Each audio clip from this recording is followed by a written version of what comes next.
ये 13 दोष ऐसे हैं जिसके जीवन में होंगे तो उसको कभी शांति, कभी सुख, कभी ऐश्वर्य ये टिकेगा नहीं और दुर्गति निश्चित हो जाएगी। बहुत ध्यान से सुने। एक श्लोक में 6 दोष और दूसरे श्लोक में 7 दोष। उपासक को कभी इन दोषों को अपने अंदर टिकने नहीं देना चाहिए। और जो संसार के मार्ग में चल रहे हैं, अगर इन दोषों में चलेंगे तो हुआ जो आपके पुण्य कर्मों से ऐश्वर्य है भी वो नष्ट हो जाएगा। आप दुख, चिंता, शोक से ग्रसित होकर बड़ा दुख में जीवन व्यतीत करेंगे और आपकी गति बिगड़ जाएगी, दुर्गति हो जाएगी। विकत्थनः स्पृहायुर्मनस्वी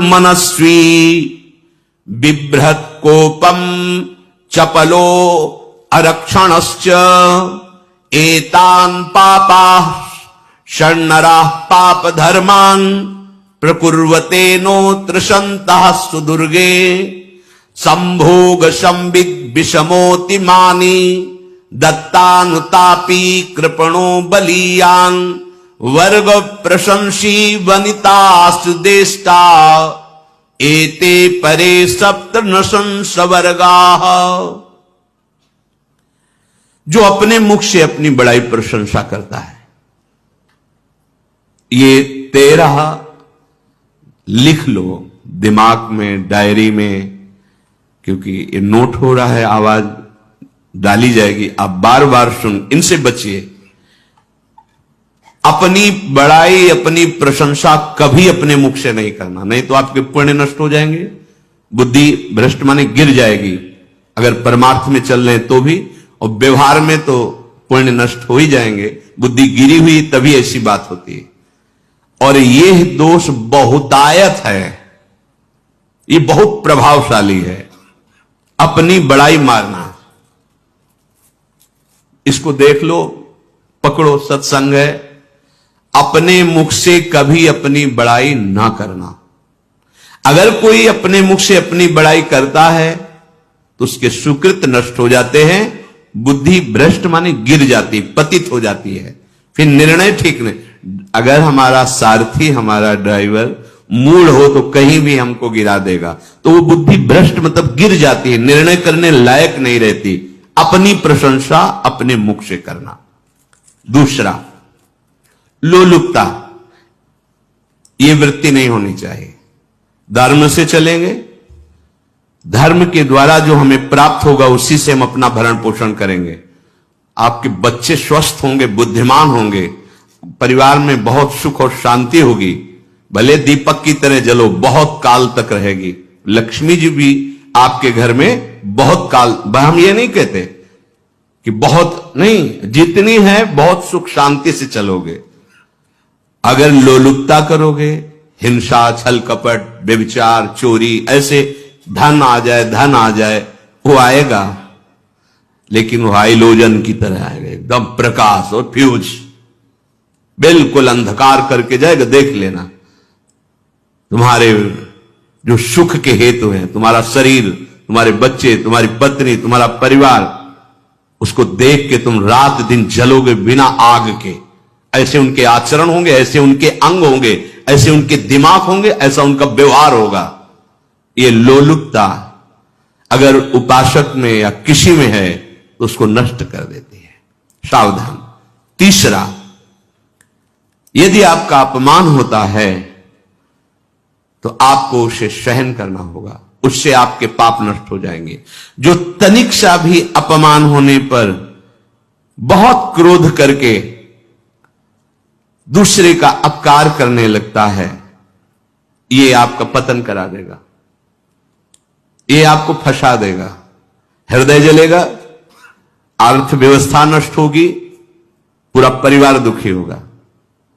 जरा सा अपमान की संभावना में आप किसी से भी भिड़ गए, किसी से भी, वो ये प्रवृत्ति आपका पतन कर देगी। उपासक में तो अपमान सहना अमृत है, नीचापमानम सुधा, पर व्यवहार में भी ज्यादा उत्तेजित मत होइएगा।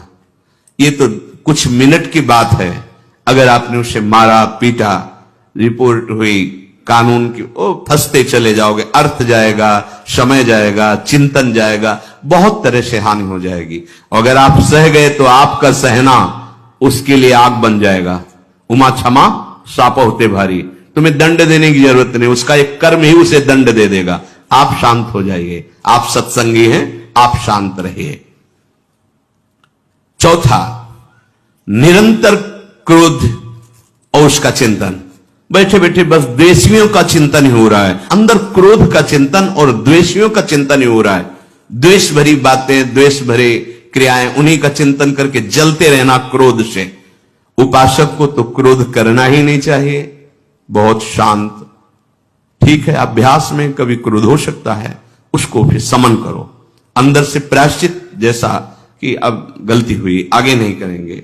और व्यवहार में भी क्रोध को आप पीना सीखें।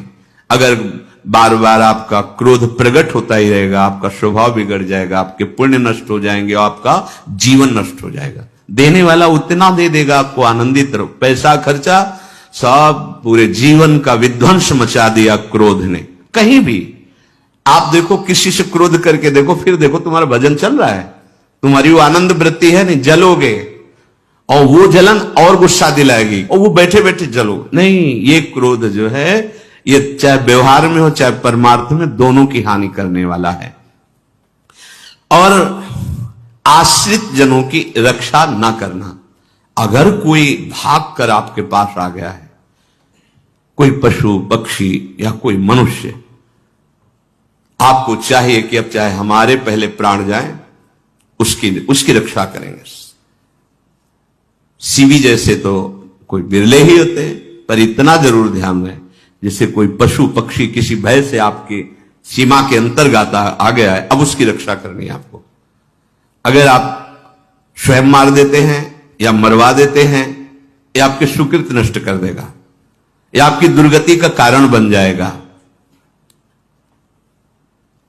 और जो पाप कर्म उत्साहित होकर करते हैं, उपासक को तो बहुत सावधान रहना चाहिए, पर व्यवहार में भी जो नहीं करना चाहिए, अगर वो पाप कर्म आपके द्वारा मन में प्रेरित हो रहे हैं, संकल्प बन रहा है, क्रियाएं हो रही है, दुर्गति पक्की, पुण्य नष्ट हो जाएंगे, दुख अशांति बढ़ती चली जाएगी, कभी शांति नहीं प्राप्त कर पाएंगे।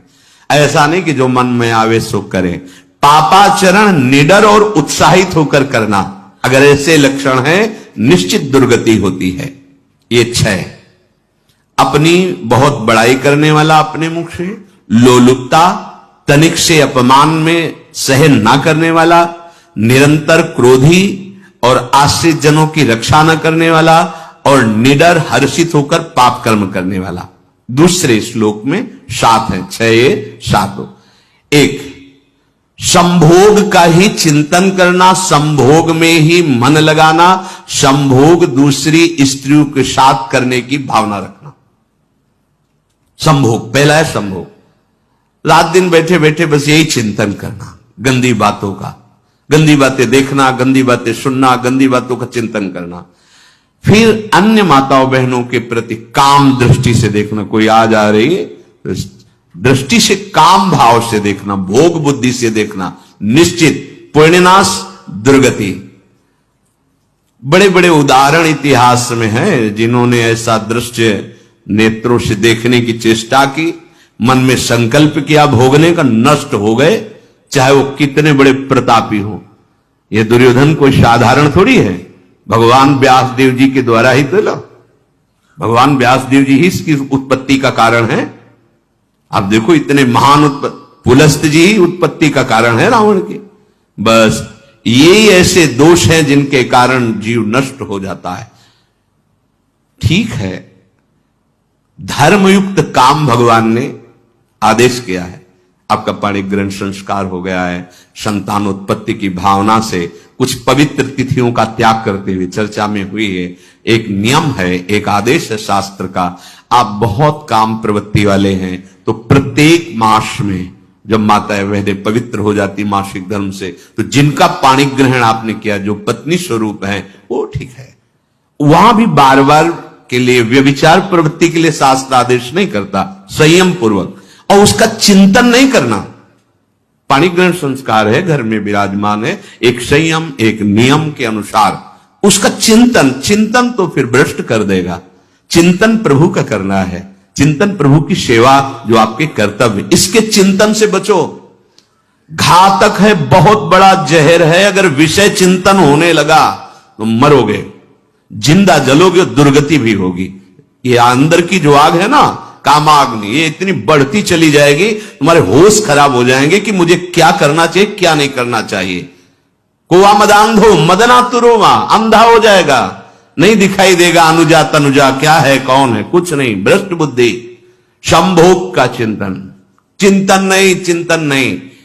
धर्मयुक्त काम आदेश है शास्त्र में। यदि आप प्रवृत्ति मार्ग में हैं तो अपनी पत्नी को जो पाणिग्रहण स्वीकार किया है, वहां भी पवित्र तिथियों का त्याग करते हुए, एकादशी है, रामनवमी है, नव दुर्गा है, जन्माष्टमी है, राधाष्टमी, जो पवित्र तिथियों का त्याग करते हुए और ऐसे जो मर्यादाएं हैं उसके अनुसार, और कहीं पराई स्त्री के साथ संभोग की बात निश्चित दुर्गति पक्की है।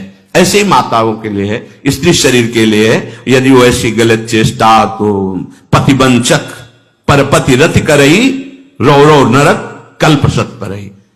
ये भोग चिंतन से बचने की चेष्टा कीजिए तो क्रिया से अपने आप बच जाएंगे। क्रिया के पहले चिंतन होता है, चिंतन से ही क्रिया का आवेश आता है। चिंतन संभालिए, इसी से भगवत प्राप्ति होती है, चिंतन से, और इसी से दुर्गति भी होती है। अनन्यस चिंतयन्तु माम, भगवान चिंतन करे मेरा करो, कर्तव्य कर्म मेरे को समर्पित करो। अब जब चिंतन संभोग का होगा तो बुद्धि भ्रष्ट हो जाएगी। ये जो राक्षसी प्रवृत्तियां सुनने को मिलती है ना कि ऐसा हुआ, वो देखा सुना और चिंतन किए, और इतनी राक्षसी वृत्ति आ गई कि बस अब उनमें और राक्षसों में कोई अंतर नहीं रह गया। दूसरा, विषमता रखने वाला, सबके साथ बर्ताव ऐसा कि मैं बहुत श्रेष्ठ हूं और दूसरे सब नहीं, ऐसा व्यवहार नहीं। सब भगवत स्वरूप है, समान व्यवहार। जैसे आपके भोजन है तो जो आप पा रहे हो वही सबको दीजिए, बैठने की व्यवस्था, उठने की व्यवस्था, क्रम बाय क्रम, पर उसको भी नीच भाव से मत देखिए। उस कोटि का उसको प्यार दीजिए, दुलार दीजिए, सम्मान दीजिए। इतनी विषमता न फैलाते रहे अपने जीवन में कि आप सबके निंदा के पात्र बन जाए। विषमता नहीं, सबको प्यार। हाँ ठीक है, पुत्र का अलग प्यार है, भाई का अलग प्यार है, पिता का अलग प्यार है, पर हमारा व्यवहार प्रीति युक्त होना चाहिए, विषमता भरा नहीं होना चाहिए। अगर हमारे चित्त में विषमता ही रही तो संसार है, प्रभु नहीं है। जीत विषम संसार कीर्ति जग बिस्तरे, जो विषमता पर विजय प्राप्त कर लेता है वही भगवत प्राप्ति का अधिकारी। ये विषमता बहुत बड़ी हानि है। तीसरी बात, अत्यंत मानी होना। जहां आपके प्राण कमजोर होंगे, पुण्य नष्ट होगा, आयुश्री सब नष्ट होना है, ऐसे आचरण करवाएगा गुरुजनों के साथ, महापुरुषों के साथ। ये बहुत नीच प्रवृत्ति है। अत्यंत मान प्रियता, मुझे सम्मान मिले, उत्तम प्रवृत्ति है। सबको मान देना, स्वयं अमानी रहना। चौथा, दान देने की बात कह के मुकर जाना या दान देकर पश्चाताप करना। दे दिया है, बहुत जल रहे हो, दूसरे से वार्ता कर रहे हो कि पता नहीं क्या बुद्धि में हो गया, हमने उसको इतना कहा था, उतना दे दिया, क्यों दे दिया, ऐसा मतलब अंदर चिंतन करना, क्यों दे दिया तो दिया। इसके बाद जो आपका जलन हो रही, पश्चाताप, सुकृत नष्ट हो रहे हैं। दान देकर पश्चाताप करना या दान देने की बात कह के मुकर जाना। जैसे आपने कह दिया आपको इतना ऐसा, अब आप मुकर गए, ब्याज सहित तुम्हें देना होगा, ये तुम्हारी दुर्गति का कारण बन जाएगा। ऐसे ही नहीं बोलना चाहिए, बहुत होश से। वाणी एक अमोल है, जो कोई बोले जान, ये तराजू तौल के तब मुख बाहर आन। पांचवा, अत्यंत कृपण होना। ना परिवार को सुखी कर पा रहा, ना अपने को सुखी कर पा रहा है। एक एक सिक्का बैंक में जो मर गया। धन की वास्तविक गति यही है कि अपने परिवार को खूब उसकी अनुकूलता प्रदान करो, उसमें से कुछ हिस्सा किसी ऐसे को जिससे तुम्हें बदले में कुछ लेने की भावना ना हो। कोई साधु महात्मा, गाय, पशु, पक्षी, किसी भी जीव बीमार है शरीरधारी, उसके